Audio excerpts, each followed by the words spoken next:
Well, first of all, welcome to Idaho. It's great to have you here. Thank you for having us. Yes, thank you. And you know, David, we're not that far. I looked on a map. It's a straight shot to Moose, Wyoming.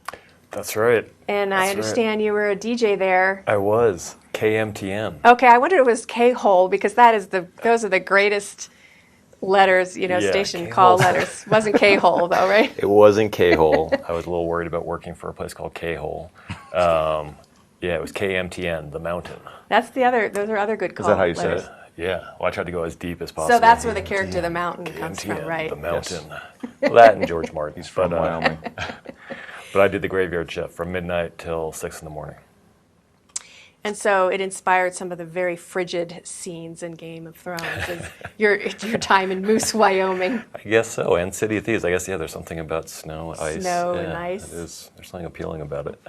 We like going to Iceland, too. It's a fun country to work in, so we always try to come up with some more scenes set on glaciers or frozen lakes. Does it seem a long time ago since the two of you met? It would be 20, 21 years since Ireland when you met together. I had a lot less gray in my beard. Yeah. I can't say that we had this in mind when we were drinking Guinness in the various pubs of Dublin. Well, it's an this was a incredible surprise. adventure. Yeah, it really has been. It's kind of calm. It started in Dublin, and it brought us back to 90 minutes up the road to Belfast. So it's a definite Irish theme in there somewhere. Two Jewish guys in sure. Ireland getting together. Yeah, that was the strange thing. Everyone would always ask us, one of your parents from Ireland or grandparents or something, and we were probably the only Yanks there who had no Irish connection whatsoever. Almost most Americans seem to have somebody in their family from there, nothing for us. Something like 45% have at least like one grandparent that has. Well, I was thinking about the trajectory and also about the fact that you wrote a thesis on Beckett, and I was wondering what Beckett would think about all of this transformation and change in your life. I did find one quote that might summarize it a bit. You both have admitted that you went into this with very little experience, and there's a great quote from Worsted Ho where he says, "Try again, fail again, fail better." Yeah, you have that up in your house, don't you? Yeah, that's hanging in my office, and we pretty much used it, slightly askew we ripped version it of off, it we ripped it for off the for first episode. Davos, right? Davos says it to John. Jon Snow after he gets resurrected. And Jon Snow also says there's no shame in fear. My father told me what matters is how we face it. So I imagine in this whole timeline, there have been some failures and fears. There definitely were. A lot of both. Still a lot of fear. We went into it with no experience in television whatsoever, and made a tremendous number of mistakes for the first year. I mean, still make mistakes every year, but I think, hopefully learning as we go and improving things. But we just didn't have any production experience, so we came in kind of knowing how we wanted to write it, but not knowing anything about the casting process, the editing process, working with visual effects, working with a production designer, all that stuff that you need to know. And it's been a steep learning curve, I'm thankful that we got a chance to do it because it very easily could have gone the other way when we started. And I remember being in Malta when we were shooting the first season, and it was in this sort of crucible period where it really looked like everything could go badly. They weren't going to give us any more money because we already spent quite a bit, and the weather was terrible, and we was in this RV that was getting blown back and forth by these massive hurricane gusts of wind. I just remember sitting there thinking, this could be where it all ends. But luckily the clouds cleared and we got what we needed. I think our producer at the time said this week will be our Waterloo. It's unclear at this point whether we're Wellington or Napoleon. It really Ignorance. was. Yeah, it really was. Just if we had known what we would have to know to do this well, I think the intimidation factor may have gotten the best of us, but we were just filled with excitement over the prospect. We knew that done right, George's books could really be something tremendous, and we were so excited. We just kind of barreled into this situation without really knowing what we didn't know. They were unknown unknowns. And that is key, isn't it? You picked up these books, or you were sent the books by Martin's agent. You read 1,000 pages, as I understand. Whether that's apocryphal or not, I'm going to believe that it's true. That you read 1,000 pages in a night. I think it was 2 days. Two days. Yeah. something about those books just went inside of you, just grabbed you. Mm-hmm. I think you said they're like crack on paper, and there's something addictive. I've never actually smoked Yeah. crack, so it's kind of don't know what I'm talking about. Well, What I imagine crack to be like. But I don't read as fast as Dan does, but I remember just being in my bed at home reading these books endlessly, and my wife just not understood, just being like, "Are you kidding me? You're still reading these books about dragons and ice demons? What's wrong with you?" I've heard you say that you were attracted to the fact that there are real people in his stories living in a world of magic. Yeah, that's what felt so groundbreaking about it. I mean, there are certain well-established fantasy tropes in the book that we've seen before. The dragons and giants and demons and magic, but the characters felt like real people who just happened to live in a world where these supernatural things existed, and there's something about. I don't think there's any way I could have stuck with that many thousands of pages. I know there's no way if I hadn't fallen in love with the characters, because that's ultimately what compels me about any good story, is that I become, whether or not they're good people, it's not necessarily loving them in the way that you love a friend, but finding them incredibly compelling and just wanting to know what's going to happen to them. I mean, that's sort of the key to any good writing, I think. And with George's books, it was falling in love with these characters and then watching in horror as he killed them all. And now he gets to watch in horror as you kill him off. Yeah, we're killing him even quicker than he did. Because you're past. Yeah. We actually have to pay our characters, and he doesn't, so yeah. it's a different situation. Yeah. Well, we'll talk about that Okay. in a moment. But as you say, there's lots of shades of gray in the characters. It's not just good versus evil. You've got There good are people. 50 shades of gray. Yeah, I was going to say not 50 Shades of Gray, but although there is the criticism, of course, that there is. I don't know, if I hadn't said that, would we never have segued into this question? We'll never know, will we? But yes, there's a criticism. I learned a new word researching. Sexposition. Sexposition. Yeah, yes. I like that word. There's been a criticism that to move exposition along and long monologues, you have gratuitous sex scenes going on in the background. Who said that? Well, we haven't done that in a long time. It's been seasons and seasons since we've done that. people don't like it. Yeah. What am I going to say? I no real interest in defending it. It is what it is. People. It's one of the. It is one of those things that for every person who criticizes something vocally, for all you know, there are 10 people who really enjoyed it, but it's for whatever reason they're not putting their voices out there. So you can't. If you start listening to every criticism, it'll tear what you do apart, because the criticisms are, many of them, mutually exclusive. There are going to be people who think it's moving too quickly. There are going to be people who think it's moving too slowly. People who think there's too much violence. People who think there's not enough violence. And we make the show that we want to watch. We would want to watch if we were reviewers. So some people are going to like it, and some people aren't. And you don't read anymore what people say online.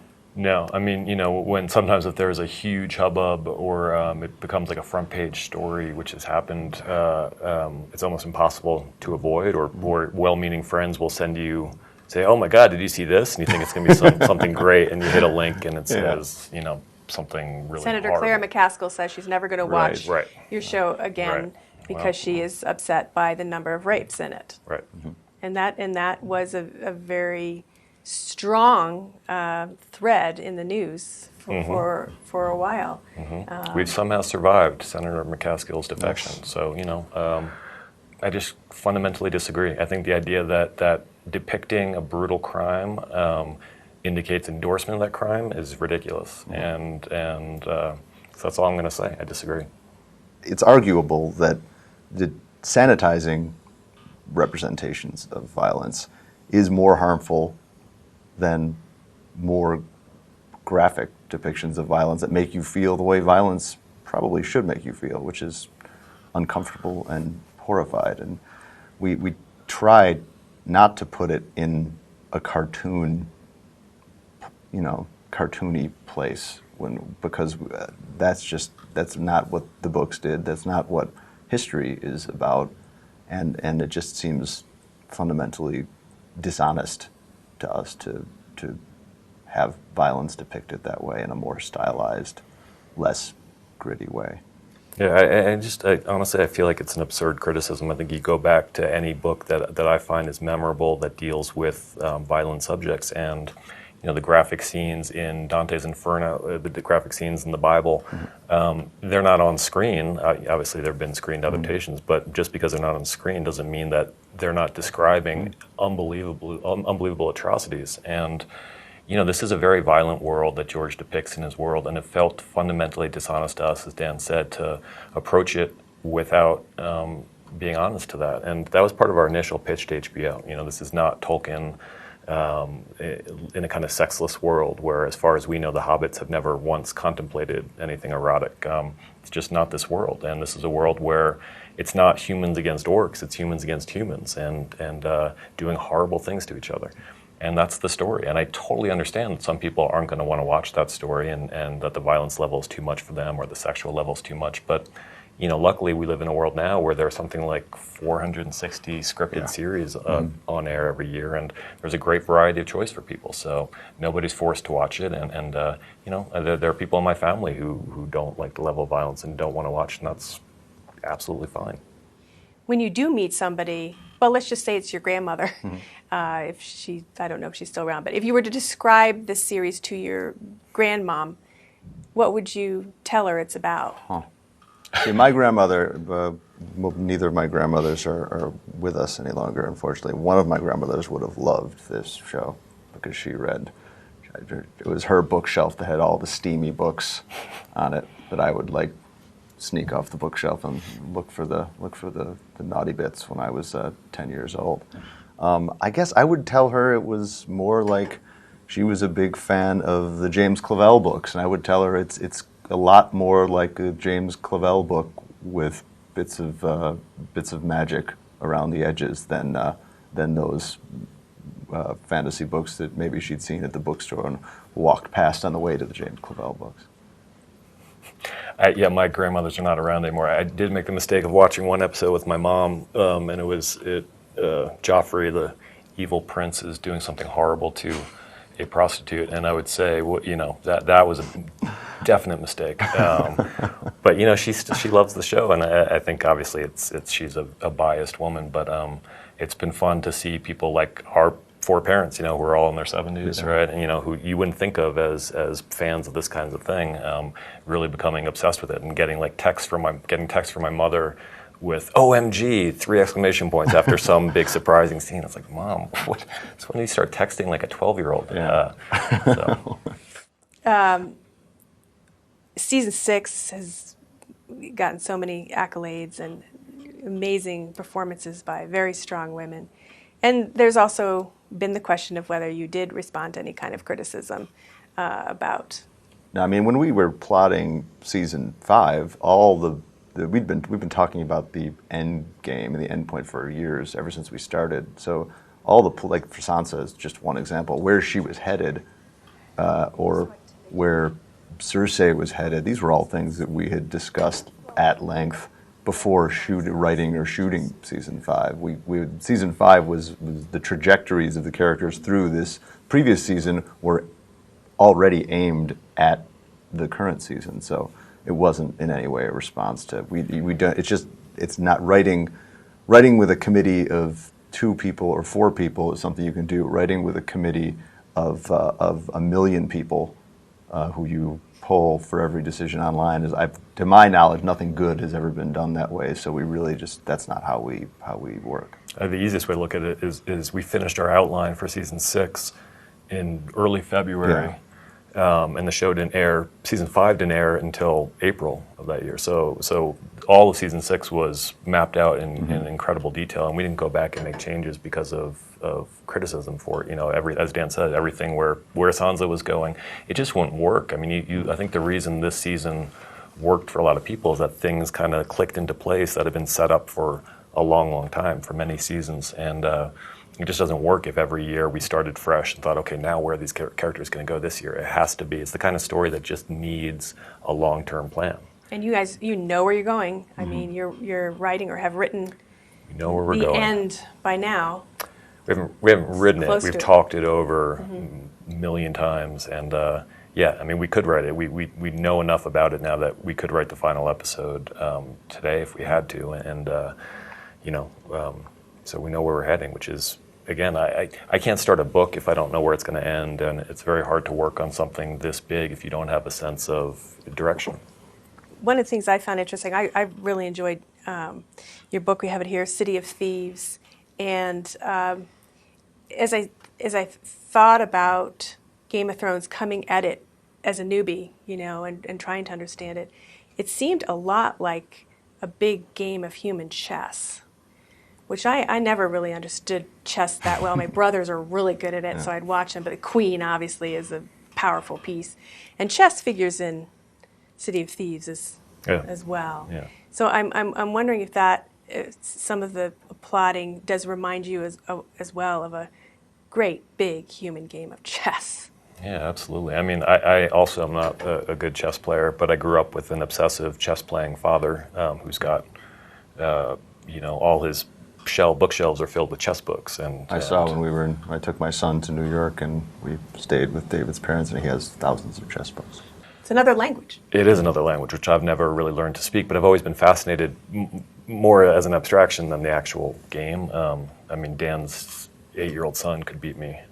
That's not even an exaggeration. He's pretty good, yeah. He's beaten Peter Dinklage. We have the photographic evidence of it.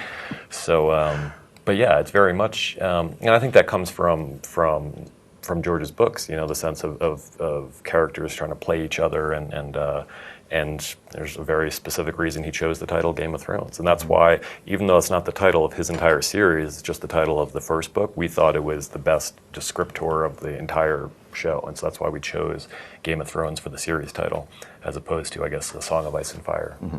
The other thing that interests me from a meta perspective is this concept of all of us having both male and female in ourselves. You have men that have very highly developed feminine sides in them, and you have women that, and I'm talking now in a classic sense, or you know, what we think of traditionally, and women who have highly developed masculine sides. You know, that there's not one or the other, which is Yeah, even on the anatomical level, you know, you look at the number of eunuchs in the show, and that's a very eunuch-heavy show. Yeah. I think we must have more eunuchs than any show. I mean, there are literally thousands of eunuchs in the show. Yeah. So I think we win there. I won't ask you about the casting call for that. But I guess I just did. One question we had from a viewer is, what's the secret to keeping audiences tuned into a show where fan-favorite characters can die at any time? Just have a lot of characters. As long as you have enough characters left that they like, one or two go missing. Yeah, if they all died, it would be a problem. Rebirth?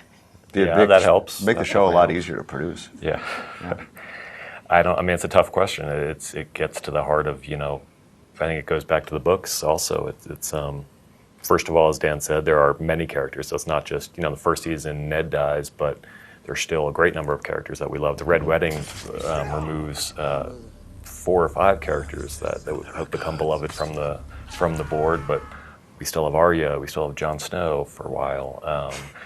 And yeah, that definitely helps. And I think just ultimately you just want to see what's going to happen. And there's a kind of a craving to know. And so you get that in all these spoiler sites out there, or you know, people like sneaking around near the set with these cameras trying to get pictures of the characters in costume so they can post it online and spoil it for everybody, which I don't get. Like, that's the one thing. The criticism I get, might not agree with it, but I get it. The spoiler thing, I just don't get. It's, to me, it's like, not only is it like looking at the last page of a book and learning what happened, but it's then ripping out that page and putting it on the library wall so that you can ruin it for everybody. So those are the people I don't like. How do you keep everything so secret once you have written something? It's difficult. Really hard. Yeah. You have to be real. I mean, we talked to our friend Ryan Johnson, who's just finished shooting a Star Wars movie, and we've talked to him about the way that they do a very good job of keeping everything on double secret lockdown. And you know, as we go on, especially as we come to the end of the run of the show, the thirst of people to find out what's going to happen seems to grow, which makes our job in terms of keeping the scripts on lockdown a lot harder. We've taken a lot of precautions. How, going back to this issue of never having done this before, and being afraid and everything, how do you handle that? How do you plow ahead? The fear part? Yeah. Work with people who are really, really talented who help you. That's a huge part of it. I mean, one thing we were talking about here last night was that the television is a team sport as opposed to writing a novel, which is a solitary endeavor. In television, we have our jobs, but there are hundreds of people around us who are very, very good at what they do and who work incredibly hard, and they take a massive amount of the workload off. And I think we have a mutual friend, Malcolm Spellman, who's a writer-producer on the show Empire, and I think the way he put it, I thought was really smart. And he said, "Don't be afraid of what you don't know." And so if you're afraid of your ignorance and you try to hide the fact that you don't know something and pretend like you do, then you're never actually going to ask the people around you who do know the questions that you need to ask to learn about, at least some small piece of what their lifetime of experience has taught them. How do you two work? What's the division of labor there? For writing? Yeah. For writing, so once we have an outline, we'll divvy up the scripts. It's the two of us, and we have two other writers, Brian Cogman and Dave Hill. And once we figure out which scripts we're writing, Dave and Brian will write their own script individually, and then we'll take the others, and Dan might write the first half, and I'll be writing the second half, and then we swap paths and rewrite each other. And we've been friends for 20 years, so there's a shorthand, and there's also a kind of, I think there's less of a fear of offending. If Dan writes a line of dialogue that I think isn't working, I'll just write a note saying, I don't think this works, and it's not. It's just a lot. It's one of those, also the way that we have to write the show, which is under relatively serious time pressures. If you write 60 pages in very short order, it takes a certain kind of hubris that I just don't think we have to decide that those scenes that you cranked out really, really quickly are perfect and should not be tampered with in any way. They're not perfect ever. So, is it freeing now to be ahead of the book, or is that another anxiety area? It's freeing and terrifying in equal measure. Yeah, I mean, I think there was always a kind of a comfort in knowing, even say season 5, where we had already deviated significantly from the books. We had certain set pieces from George's novels that we knew we were heading towards, and whether it was the Walk of Atonement or something else. That's the first one that comes to mind. Season 6 is the first time where, aside from a couple of scenes on the Iron Islands, it's pretty much entirely original. I don't know if original is the right word, because it's still an adaptation, obviously. It's still George's characters, but it's none of those scenes take place in the books, at least yet. So that's nerve-wracking, but also liberating. I mean, it's just different writing a scene. If you're taking a scene from a book and trying to figure out how to make it work, you're exercising different muscles in your brain than if you're inventing a scene whole cloth. And I'm mixing metaphors terribly here, but regardless, it was fun. I think it was the most fun season to write. We'll sew it all up in Yeah. the end. Nice. But yeah, no, I can imagine it would be both. I mean, you want to remain true to this person that has inspired you so greatly. At the same time, you've got to get going. Like piles of money are burning every minute. Yeah, I mean, the ship is not gonna. It's a very big ship, and it's not gonna stop. So when we knew that going into it, we just, the one thing we didn't know going into it was that we would still be around 6 seasons in, because we didn't know that going into it that we were going to be around for a second season. Yeah, I remember saying very early on, saying, what would happen if we caught up with George's books? Because he was working on the 5th, but we still felt like we had a lot of time. I remember when we kind of did the math and we started counting, well, this is how long he takes, and this is how long. But we said, if that happened, it's going to be like the 6th season, and if we make it to a 6th season, like, things are going to be pretty good, so... Yeah. And then it happened. Yeah. What has this done to the economies of places like Northern Ireland, Iceland, I think it's been really, I think especially, and we're based in Belfast, so that's where our offices are, that's where our sound stages are. And I think it's been a great thing. It's been a mutually beneficial thing. It's helped. Like they didn't really, there were a few films that had shot there, smaller things generally, but they didn't really have a film infrastructure.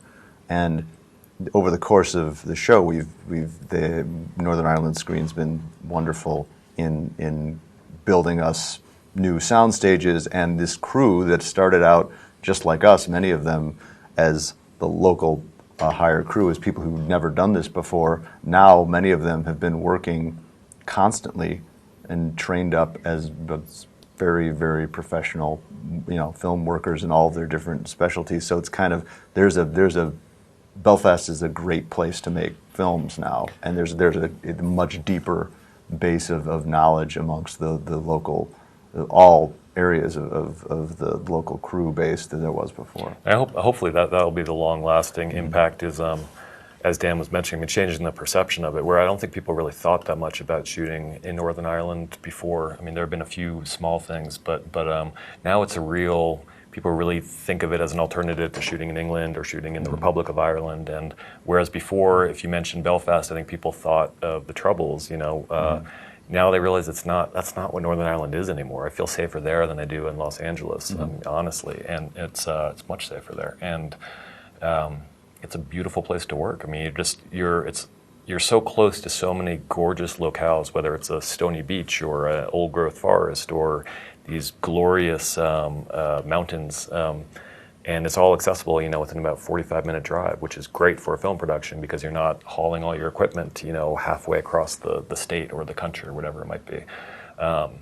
So it's my hope is that the biggest impact we'll have on their economy is just that more and more productions will keep coming there even after we're finished. It must be fun for both of you, since you met in Ireland, to come full circle and to be giving back to the country in which you met. Yeah, well, yeah. They would say different country. But it was very different at the time, I understand, in the 1990s, yeah. We don't go there. We're two American Jews. Yeah, we don't know. We stay. We just wave the white flag. Don't get involved. So how much about being Jewish infuses what you do, how you write? Well, we worry a lot. A lot of stomach issues. Yeah. Yeah. I don't know. That's a good question. I mean, maybe growing up with, reading the Old Testament stories in Hebrew school, like in those, we were talking before about those bloody, horrible stories about all the horrible things. Very few books nastier than the Old Testament. Do you find yourself walking around in the world in which you have created sometimes? I mean, how do you, separate yourself out, for daily life from what you're writing? Or is there a big bright line and you don't carry the characters around in your head with you as you walk around, or the scenes? Oh, they're always in there. Which is, again, I guess it's just a testament to how powerful this story is that George created, that after all this time, we pitched this to HBO 10 years ago now, yeah, right? More than 10 years ago, yeah. More than 10 years, and I can't think of anything else I've ever worked on, including my own books, that I'd want to still be in there for 10 years, and it's still not boring, and part of that, I think, is that we're getting close to the end. We've got 2 seasons left. I think if it was a kind of indefinite end, there would be a bit of fatigue creeping in, but in some ways I think we're feeling a bit reinvigorated as we get near the home stretch, because it's like you can see the finish line out there. It's not that much farther, and we've been working towards that end for so long, and it was part of the very original, the original pitch to HBO more than 10 years ago was, what we think we have an opportunity to do here is tell a long, epic story with a real beginning, a middle, and an end, and it's not, even the shows that I've loved in the past, the TV shows that I've loved in the past, every season you kind of got the sense that they were making it up a little bit again. Like, they got into the writer's room, a lot of smart people got together, and they're like, okay, what's going to happen this year? And with very few exceptions, Breaking Bad's an exception, where it felt like Vince Gilligan had a real plan from the beginning. With very few exceptions, that was the case, and so we wanted to try to tell a massive story on the only possible canvas, which is television. You can't do a 73-hour movie. Thank God. you gave me an entree here. You like Breaking Bad. I know you really love that series. Aaron Paul's from Idaho. So I'm curious to know what you think of him as an actor and his promise going forward. I think he's fantastic. I mean, he really, God, what he did with that character was something what many people on that show did. We can drone on about that show forever, because when it was, and we don't watch when you're making, at least, well, when we're making this show, the time requirements of making this show are such that I don't watch that much dramatic television while we're making the show, but Breaking Bad was a definite exception, and that was appointment viewing. I remember being in Croatia when the finale aired and like unplugging all the phones and blacking out it was complete lockdown to watch it as soon as humanly possible, right after it aired, because I didn't want to hear anything about it. And it was the kind of thing that we're hoping we could create in our show, that feeling of just somebody who's into the show to the point where they need to watch it right away, and that's how we felt with that show. And Aaron was so fantastic as Jesse.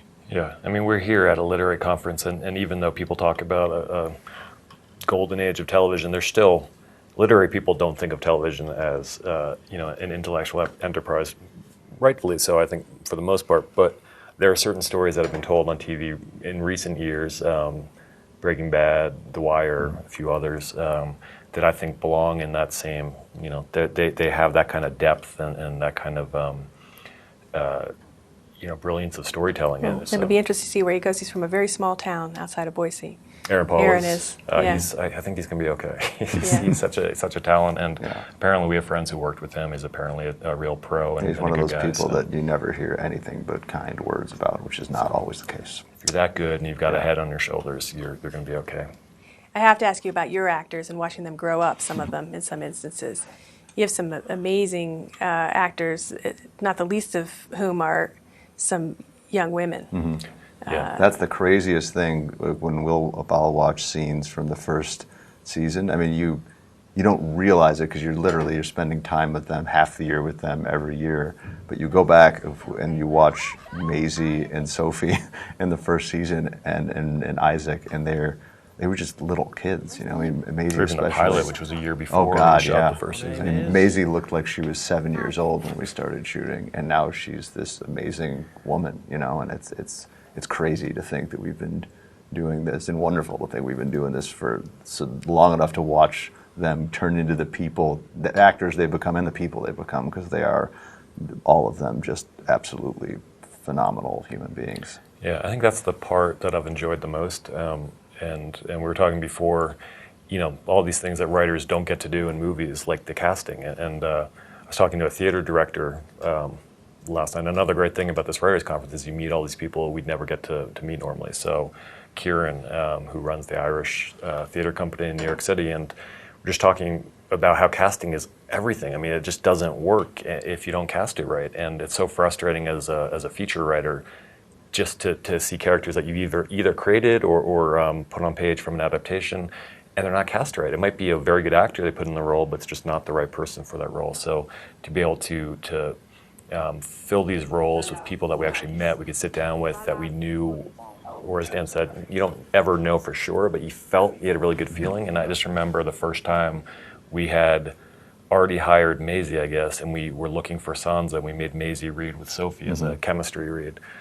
Which usually they do with the man and woman in a movie, like a kind of a romantic chemistry, and this was almost a sisterly anti-chemistry because they didn't like each other at all, and just knowing that these two that was it, that was Arya and Sansa, and then as watching them grow up, and not only are they excellent actors, but they're just really, really good young women, and people always ask us, who's the bad egg in the cast? Like, who's the real, there's got to be someone you just don't like. Who's the jerk? And there's no one. I mean, they're just all really, truly people that I like hanging out with. We're going to Comic-Con next week. We're going to get to spend time with 10 of them. I love it. It's fun for us. And it's hard for me to imagine that anything else we're going to work on will be like that, where there's such a sense of family. Speaking of your actors and going out into the world, you have a partnership with the International Rescue Committee. Several of the actors, including Macy, Yes, Maisie, Lena, and Liam. were over visiting some refugee camps. Right now, both through Game of Thrones and its popularity, and that's just the two of you and what you've been able to accomplish, you have the ability to have a platform. I mean, you're incredibly successful as writers, and the series is successful. What do you hope that you'll be able to do as two individuals now with this ability that you have to speak to broader issues? What do you care about? What would you like to do and go out into the world? Well, we were really, really glad to be involved with IRC, and we're very glad that the Maisie and Liam and Lena could actually go out there and put faces to the problem, and it's something we don't really see this show generally as a political platform, but this seems like something that completely transcends politics and just goes to basic human decency and dignity. So if the show's popularity can make people aware of the work that IRC is doing, and people who wouldn't have otherwise been aware of it, and maybe goad them into helping, then it would be hard to not be happy about that. I mean, you have the ability too, as individuals, to make a difference now with your name, your funding, your funds. It's become a larger thing than just. Yeah. It's as Dan points out, it's a little bit of a dangerous. You have to be careful, because I think there's a degree of resentment when Hollywood people start telling people what to think about political issues and all, and I find it annoying. I resent it when I see it. Well, you can do it quietly too. Yeah. We do, but I know when I see an actor in a talk show mouthing off about this or that, sometimes even when I agree with them, I'm kind of like, but you know what? What do you know? So I think there are some things. There are ways. There are things that you can do, ways to do it that feel right and that don't feel like us grandstanding or pontificating about something that, right, frankly, is not our sphere of influence. It's not our sphere of expertise. So try not to mouth off about things that aren't our sphere of. Like IRC was Bono's Red campaign, which we helped with as well. That was something that just transcends partisan matters, You could have your pick of things to do after Game of Thrones. You're, as I understand it, moving into an adaptation of Dirty White Boys. What attracted you about this interesting project? What attracted you to that? The first line of the novel, which we're not allowed to say on PBS. Could not say that on PBS. But our friend Scott Frank, who's a wonderful writer and director. We should say it has racial. It's got that. It's got genitalia. It's everything that could be wrong about a first sentence is this. But it's a brilliant writer named Stephen Hunter, who was for a long time the Washington Post film critic. I believe he won a Pulitzer for his film criticism. Started writing novels. And this is, I think, part of the attraction. Part of the attraction is just a very, very good book, and part of it was that it's almost the anti-Game of Thrones in terms of people on cars, no T-shirts, live in houses, not castles. No horses. They don't ride horses. They don't have swords. I really liked horses before we started working on the show, but they I love the way they look. Don't take direction well. I love the way they look when it's all done. How about those dire wolves? Do they take direction pretty well? No, terrible. Probably worse than the horses. Wolves kind of just do what they want.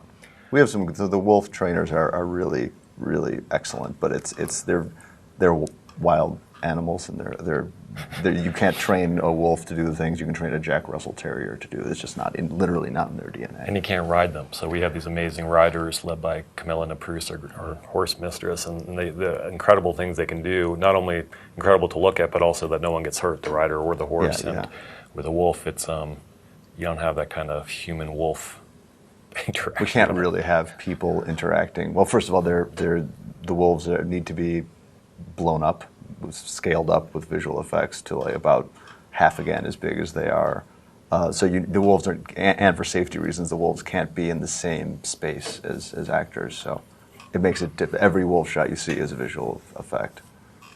You realize I've made it through this whole interview without saying the word dragon. Oh, you have. Oh, nice. No, I haven't. No, you've blown it. Oh yeah, Yeah, I blew there it. it is. Dragons and dragons. Dragons are easy. Yeah, they do whatever you tell them. Yep. Yeah. We should have more of those, right? Yeah, dragons. You just sit in a room with a bunch of computer genius guys, and you say, "Well, could we get a little bit more sun glint on that wing?" And they're like, "Yeah, sure." And Say, could he do this with his claws? And then he does this with his claws. You're going to miss the dragons. I will. It's been fun watching them grow up too. To be honest, they were these little cute things, and then every season they sort of just double and double again. And the ones we just saw actually today, the scale representations of the final size season 7 dragons, and they're like the size of like a DC-9. They're huge, and it's going to be. It changes the way you shoot them. It changes every time they scale up. It makes it a different. They play differently in scenes and in shots. So that part's really fun. I imagine this series has advanced things technologically in the field as well. In the field of dragon making, yes, definitely. We've made great strides. Well, I don't think we could have made this show 15 years ago. You know, just the quality of the VFX, for them to be able to do it on the budget. We have a large budget, but still a TV budget, and the time that the VFX guys have to make it in, and it's astounding. And it wouldn't have been possible. Even when we started the show, it wasn't possible to do the things that we do now. And every year it gets better. And luckily, it's sort of gone in sync with our story demands, because the story gets bigger and the dragons get bigger, and the battles get, Battle of the Bastards. We couldn't have done that 2 years ago. No, it just wouldn't have. It wouldn't have been possible to do Battle of the Bastards, especially. I mean, those are what the guys, what Steve Callback and Joe Bauer and their team did. There, I would be framing through shots, and I couldn't tell which horses were real and which horses were CG horses, because a lot of the horses were full CG horses. It's like the ones that are smashing into each other. You can't do that with horses. So ultimately, when people watch the series, is it entertainment, or do you want them to be seeing something deeper, reading something deeper into it? Well, hopefully both. I mean, I don't think people would stick with something for 60 hours if they're not entertained, because otherwise it's just too much broccoli. I think we always kind of said that we didn't want to make a spinach show, and we didn't want to make a popcorn show. We kind of wanted to make a steak show. It's something that you don't need to. So nobody needs to force you to eat your steak. Well, if you're a vegetarian, you might. I actually am a vegetarian, so it's a weird metaphor for me. Like, what would it be, a tofu show? But yeah, that doesn't. It doesn't work. Fish show, that also doesn't work. No, it doesn't work. Steak is the only metaphor that really works. But I guess for me the thing, because there are millions of people watching now, and it's going to be different for every single one of them. But for me, what I hope for is endurance. That people still watch it and think about it and talk about it after it's done. And that it lingers in people's minds, and it's not just one of these pop culture phenomenons that's a big deal when it's happening, and then 2 years later everyone's forgotten about it. Like, I think what would make me most happy is if it still has some lasting value, in 2030. And like when our kids are old enough to watch it and we show it to them, like I would, if they, God willing, enjoy it, like that would, and they and their friends enjoy it 10 years from now, like that would mean a lot. Your kids are definitely going to like it. I don't know about Frankie. We'll see. Well, as I close here, I have to say, I watched your talk yesterday in the pavilion, and I looked to my left, and there was the very young children watching a clip that you had that was quite violent. And I remarked to the woman next to me, I went like this, I said, look at the children. And they were rapt and with attention, especially one boy who had his hand like this and was staring at the scene. And the woman next to me said, I would never have my children watch this. It's just appalling. And I said, I think these children have seen this before. And the children got up, and I looked at the name tag, and the young man who was intently looking Leo was your Weiss. Leo Weiss. That is a And- great story. And Thank you for that story. I think he Who was is that mother? Kind of irresponsible. he was watching it Yeah. with a critical eye. He looks to me like he may follow in his father's footsteps. Or he might become a serial killer. One of the One two. of those two. I'm rooting for the former. But yeah, they both. That's a whole. If you do a whole show on what you should and should not show children, and there's no right answer to it. But I think with them, they've been on set and they kind of seen how the sausage is made. So and there's a certain level of detachment from it, which I kind of hope they forget when comes time for them to actually watch the show, because I'd like for them to get lost in it the way that David was describing. I didn't even know they were there until they were leaving, and my daughter was waving at me from the back, and I saw her. I was just like, Oh, you did see her? Yeah, I watched. She was Yeah. desperately trying to get your Yeah, attention. I finally saw her. I didn't see him. We're at a writers' conference. Do the two of you anticipate? Both of you have written novels: Lucky Wonder Boy, City of Thieves. You've done adaptations of 25th Hour. What do you see your future in that arena being? Do you want to continue to write? yeah, absolutely. Love to write another book. Yeah. It's just right now.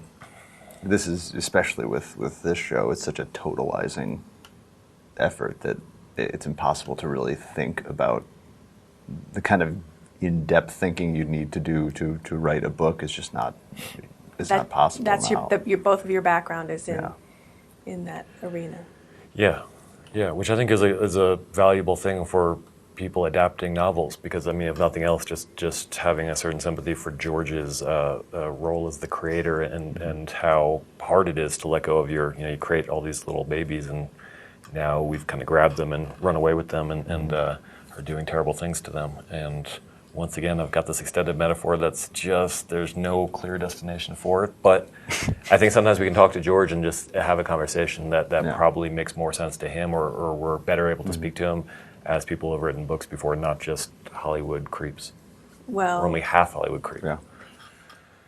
there's a lot of attention on STEM education now, but there's still a lot of room for young people to study the humanities, to study writing, to study the arts. I don't think this series would have been able to be made if you hadn't studied Joyce, if you hadn't studied Beckett, if you hadn't. I like to think that Joyce would have liked this show. Maybe that's Probably more than Beckett. maybe that's hubristic of me, but I like to think it would have been the kind of thing that resonated with his concerns. He was a pretty dirty-minded fella himself. If you really want to What are go. you saying? Yeah. He's also pretty egalitarian in his taste for, Yeah, and pop he was, music. and just the mythical quality of it. I would hope he would like it. We'll never know. We will never know. Maybe in a parallel universe. Yes. Well, thank you so much Thank you for for taking the having us. time to talk with me and our viewers watching about your series, and continued success to you. And we'll look forward to your next venture and adventure. Thank you. Thank you. Thank It was a lot of fun. Thank you for having us.